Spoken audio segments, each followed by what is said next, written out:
saddex dhalinyaro mutacalimiina oo dhalinyarta jaamacadaha dhigta ayaa oday doon wata oo dadka badaha ka shaqeysta oo naaquuda ayay ku yiraahdeen maanta doontaada naga kire badweynta noo dhaadhici oo maxaa tihiin sayaaxiin dalxiistayaal baan nahay waa masal markay doontii ku heshiiyeen ay fuuleen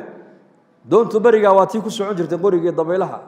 sharaaca lagu wada jiray xagga dabaysha loo weecin jiray reer barbariya yaqaana iyo reer Jabuuti iyo dooniyaha dadna markaa saddexdii dhalinyartii odaygii bay wareysteen ay ku yiraahdeen adeer kani waa baylod kana waa engineer kana waa dhakhtar adigu laakiin yaraantaadi maxaad baratay markaas anigu sida loo dabaashaa bartay ku qosqosleen waxay ku yiraahdeen dayacta nisfa umrak waxaasi ma tacliim ba yaraantaadi waad kaga soo ciyaartay adigu markaas la yaabay sida ugu jeesjeeseen kan waa baylod diyaaradu ka xaya kan waa dhakhtar hal kan waa muhandis yabna al-imarat qusur buu dhisaa adigu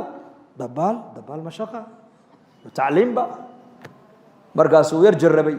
markii barigii ay uu ka qarsoomay ee badweyntii ay joogaan ayaa baddu way kacday markaa way kacday baddu saas uu sabaysay markaas odaygii indha kale yeesho u shiibu iska dhigayo markaa biyihii ku soo jeesto wuxuu yiri doontu gacanteeda kuma jirto hal mar saddexdii dhalinyaradii maxaa bedilmay nin dhalinyaro ah oo noloshii hadda ay u bilaamayso jaamacadii ka soo qalin jabiyay oo badweyntii isagoo maraya la yiri markabku u qarraqmay bal ka waran markaas hal mar kaliya dhalinyaradii wajigii baa bedilmay